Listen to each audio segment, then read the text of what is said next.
Olá, muito boa tarde. Realiza-se esta quinta-feira o Seminário Internacional Repensar o Desenvolvimento, Reinventar a Cooperação. É promovido pela Fundação Fé e Cooperação, que assinala 25 anos de história e vai ser apresentado neste programa por Susana Réfega, convidada do programa Eclésia. Antes, mostramos-lhe notícias que marcam a atualidade religiosa. Propostas para construir uma sociedade fraterna estiveram em debate na Conferência Anual da Comissão Nacional Justiça e Paz.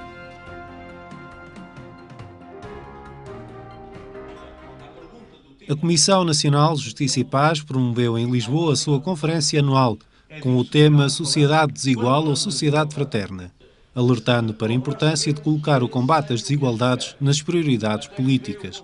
São vários os estudos que revelam que, não só em Portugal como no mundo em geral, a desigualdade se tem acentuado, não é? Portanto, atingimos um nível de desigualdade muito superior ao que se verificava há cerca de 2 décadas. Isso também cá em Portugal e também nesta altura, portanto, nestes últimos anos, por efeito da crise económica. A nossa reflexão é esta, portanto, fazer propostas no sentido de incrementar a fraternidade e dessa forma também encarar de outra forma, este acentuar das desigualdades como algo a que há que pôr termo e, portanto, inverter este ciclo.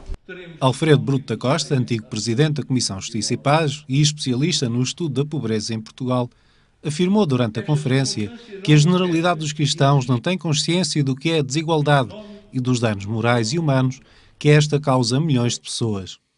A desigualdade tem vindo a reduzir-se historicamente a um ritmo totalmente insatisfatório e nos últimos 20 anos, por exemplo, até está a crescer. Portanto, é qualquer coisa que é hoje tão atual, enquanto problema social, como era há muitas décadas. Não é qualquer perspectiva ideológica ou de valores que nos permite combater realmente a desigualdade, mas tem que ser uma perspectiva que tenha os valores humanos e sociais muito na linha dos seus objetivos principais. A investigadora Helena Lazida, que tem desenvolvido estudos em economia solidária e desenvolvimento sustentável, ligando a teologia a estes temas, foi uma das convidadas do evento, onde apresentou uma conferência subordinada ao tema Economia e Fraternidade. En teología, la noción de alianza me permitió interrogar todas las relaciones contractuales de la economía y ver si en la economía se podía pensar también una relación de alianza. Pero yo no voy a buscar la alianza para decir lo que está bien o que está mal en economía. Lo que yo voy a buscar en la teología son como experiencias humanas que me dicen dónde se genera la vida y con eso voy a ver en la economía si encuentro lugares, espacios, relaciones en las cuales puedo poner en resonancia eso que veo como fuente de vida en la teología. A Comissão Nacional Justiça e Paz é um organismo de leigos católicos ligado à Conferência Episcopal Portuguesa. Novos manuais para a disciplina de Educação Moral e Religiosa Católica. Os instrumentos de trabalho estão a ser apresentados aos professores em todo o país.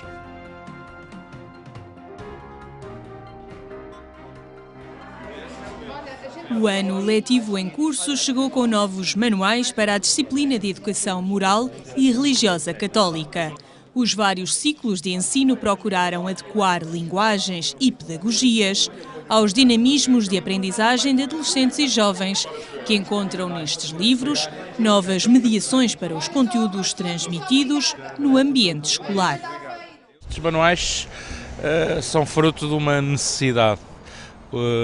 Achamos que a disciplina tem que cada vez mais estar atualizada, ir ao encontro das necessidades, das perguntas dos alunos de hoje, e foi com esse espírito de ir sempre atualizando cada vez mais os nossos conteúdos que eles foram feitos. Eles estão agora a dar os primeiros passos, talvez ainda seja muito cedo para fazer um balanço, mas os ecos que eu tenho tido dos docentes, principalmente, são bastante positivos. Os professores afirmam a mesma opinião e encontram nestes manuais recursos para o trabalho junto dos alunos. É fundamental termos recursos de trabalho que auxiliam, portanto, todo o desenvolvimento e acompanhamento dos alunos. Houve uma melhoria significativa, eu só me estou a referir ao primeiro ciclo com que estou a trabalhar este ano. Portanto, que os alunos no primeiro ciclo têm necessidade, mesmo a nível gráfico, de uma adequação para conseguirem acompanhar. Os conteúdos basicamente também são os mesmos, não é? Portanto, estão a ser trabalhados, mas isto é tudo um processo em curso, portanto ainda estamos a reaprender a entrar dentro deste manual, porque o outro já estava solidificado, mesmo nas nossas cabeças já tínhamos o percurso feito, não é?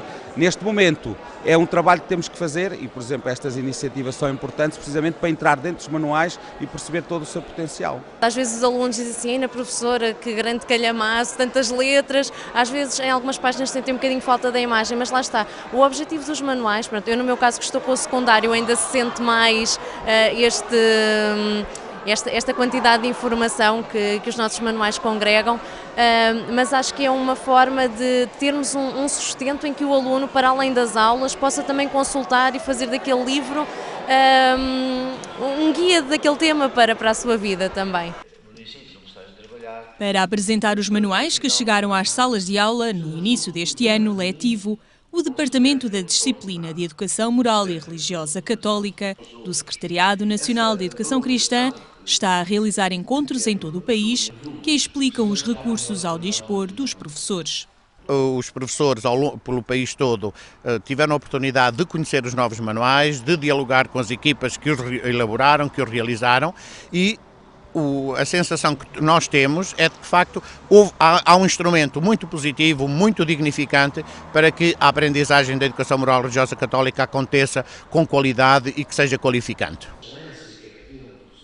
O último encontro de apresentação dos manuais decorreu em Torres Vedras para professores da região de Lisboa. Uma oportunidade para a Igreja Católica afirmar a necessidade de ter bons mestres a transmitir conhecimentos, nomeadamente os que sustentam os valores da humanidade. Não há evolução da humanidade sem bons mestres. Nós precisamos todos, e até devemos estar gratos na nossa própria história pessoal, àquelas pessoas, professores e professoras, que na nossa vida nos marcaram. Marcaram-nos porque nos ensinaram e porque marcaram-nos porque nos deram um testemunho dos valores em que acreditavam. E nesse sentido, a sociedade é assim, evolui, mas evolui com bons mestres, evolui com gente que se identifica com aquilo que comunica. Angra e Funchal são locais que vão acolher ainda encontros de professores de educação moral e religiosa católica, encerrando um percurso por todas as regiões do país. Antes de pregar é preciso escutar. A Ordem dos Pregadores assinala 800 anos de história e sublinha a necessidade de entender o mundo para lhe anunciar o Evangelho.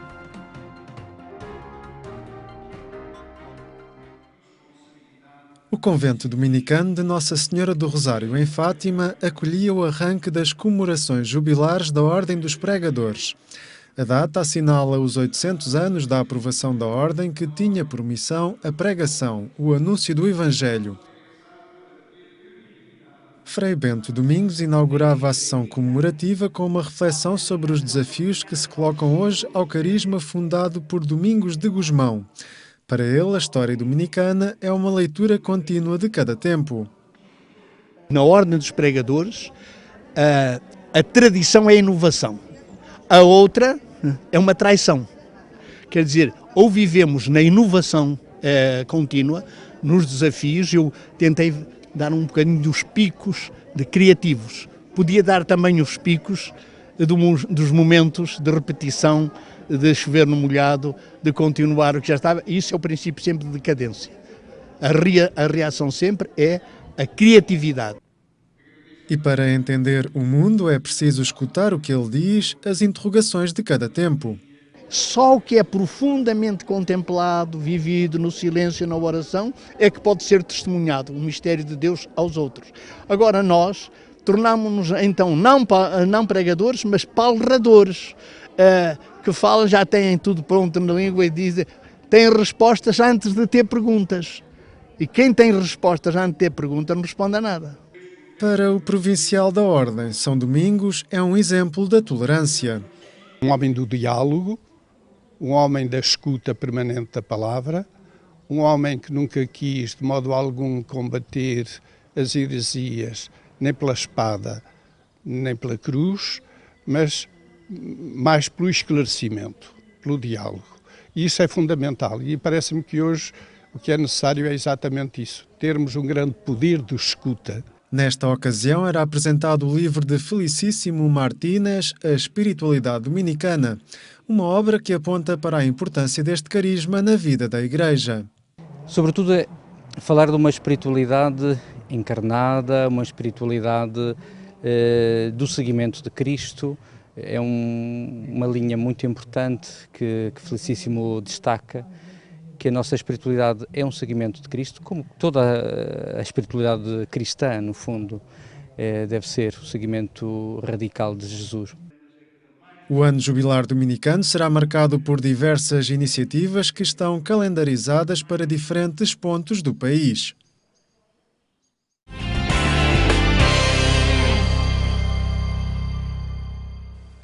Notícias que estão em atualização permanente em agência.eclesia.pt. Repensar o desenvolvimento, reinventar a cooperação é o tema para o Seminário Internacional que decorre esta quinta-feira em Lisboa, agora apresentado por Susana Refka, convidada do programa Eclésia. Boa tarde. Boa tarde. Obrigado por estar neste programa, Susana. Porque este tema de reinventar a cooperação, que é que há de novo para fazer neste setor, de modo a que os objetivos sejam atingidos de forma cada vez mais eficaz? Sim, escolhemos este tema, de facto, para olharmos para o futuro. Estamos a celebrar 25 anos, mas mais do que olhar para trás e vermos o que já fizemos, queríamos pensar o futuro. E, de facto, o contexto tem vindo a mudar com muita velocidade, o contexto social e também este contexto da cooperação. E interessa-nos, então, olhar para a frente, ver o que é que podemos fazer de outra forma, ouvir outras experiências, falar com outros interlocutores e pensar o futuro da cooperação. O modelo que estamos a utilizar tem muitas virtudes, tem conseguido muitos resultados, mas interessa pensar outras formas de trabalhar com os países em desenvolvimento e pensar em parcerias mais fortes, mais dialogantes e que possam, de facto, transformar para melhor as sociedades em que estamos a trabalhar. Que matriz é essa que estará a descobrir-se ou que se tenta agora reinventar? A primeira questão que colocamos é uma questão que também temos vindo a trabalhar muito com a rede europeia de ONGs católicas, a CIDSE, que é: que desenvolvimento é que queremos? Muitas vezes temos esta associação de desenvolvimento e crescimento económico e pensamos muito o desenvolvimento como um crescimento económico. Mas, de facto, interessa perguntar se este é o desenvolvimento de que nos fala o Papa Francisco, de que nos fala o Evangelho, ou se é outro desenvolvimento que ponha a pessoa mais no centro. E, portanto, essa é a primeira questão, percebermos se os projetos que fazemos com os nossos parceiros e que fazemos na cooperação põem um desenvolvimento que seja mais abrangente e que não seja só ligado ao rendimento económico. E, portanto, essa é a primeira questão que vamos debater. Como digo, temos vindo a debater com os nossos parceiros europeus e com os nossos parceiros também em África, mas queremos olhar para o desenvolvimento não apenas para o PIB ou para a economia, mas para todas as dimensões da pessoa humana. E determinar ou pensar o desenvolvimento de muitas regiões do globo a partir de escritórios que estão na Europa continuará a ser a melhor atitude? Não, claramente. E temos feito esse caminho também. Por duas formas. Uma, tendo equipas no terreno e, importa sublinhar isto, equipas que não são só portugueses, mas cada vez equipas mais que têm pessoas do próprio país e, portanto, hoje na Guiné-Bissau temos muitos colaboradores guineenses que, lá está, pensam esta temática com as raízes no seu país, mas também trabalhando cada vez mais com os nossos parceiros, ou seja, pensando os projetos em conjunto, não os pensando a 3.000 quilómetros atrás de um computador, mas pensando de facto com o que está a acontecer localmente e com as pessoas. Não é fácil, exige tempo, exige investimento e às vezes o ritmo em que estamos torna difícil, mas acreditamos que é assim que se pode fazer cooperação. Até porque é um fator que creio que ser essencial, que é a possibilidade da cooperação e de desenvolver projetos de desenvolvimento em muitos locais depende da Europa, depende de instituições que apoiam a partir da Europa, não é? Não se cria aí, de facto, quase uma necessidade de permanecer com o ponto de partida nos países de origem dos apoios? Nós cada vez mais achamos que há muitos pontos de partida ao mesmo tempo. Queremos sair dessa lógica de... E aí também está uma mudança. Sim, ou seja, nem partimos só da Europa, nem partimos só da África, que às vezes há a tentação também ao contrário.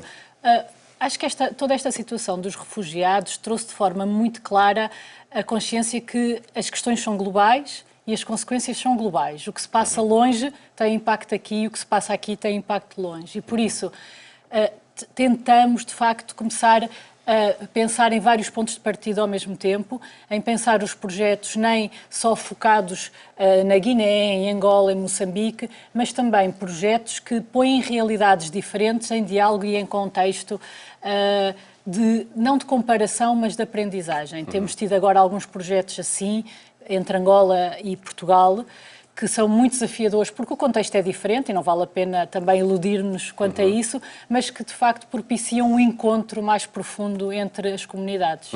A subsidiodependência ainda determina muito os projetos que se desenvolvem? Nós não gostamos deste conceito de subsidiodependência, não é? Nós prestamos serviços... Claro que tem que ter todas as aspas, não é? Exatamente. Ou seja, nós desenvolvemos trabalho na área social e o financiamento na área social sabemos que, com raras exceções que existem, não gera rendimento de forma direta, não é? É assim em todas as áreas sociais e, portanto, ainda há apoios que precisam de vir quer do Estado português, quer da União Europeia, quer das agências multilaterais. Nós não o vimos como uma dependência, nós vimos como uma contrapartida para um trabalho que está a ser feito. Ainda assim, importa também, e é outra das questões que será debatida no nosso seminário, assim o esperamos, descobrir outras formas de financiar esta área da cooperação. Importa diversificar, ser mais criativo e ter outro tipo de financiamento, sobretudo que seja mais livre das condicionantes que certo tipo de financiamento pode ter, de condicionar a ação e sermos menos livres nas escolhas que fazemos. Temas que, por certo, como ia dizendo, marcam o debate deste seminário. Ele decorre na Fundação Gulbenkian, não é? Sim, será então na Fundação Gulbenkian nesta quinta-feira, todo o dia, começamos de manhã, a matéria é vasta, há muitos desafios e, portanto, será todo o dia. Mas ao final do dia teremos também um momento para aqueles que não possam estar todo o dia, de lançamento de um filme que produzimos na Guiné-Bissau sobre os direitos da criança e depois vamos encerrar com a cantora guineense Karina Gomes, num momento de descontração e que também convidamos a presença de todos. Para além destes temas que fomos falando, há algum outro que queira destacar e que esteja em debate neste seminário? Há um painel sobre que respostas é que a sociedade civil pode dar. Todo o seminário é muito centrado em que é que a sociedade civil pode ser diferente na cooperação. Há muitos atores, há atores públicos, o setor privado também é um ator importante. Nós, enquanto FEC, enquanto Organização da Sociedade Civil, quisemos focar qual é o papel da sociedade civil. E da parte da tarde teremos um painel, precisamente, que mostra muitas respostas diferentes.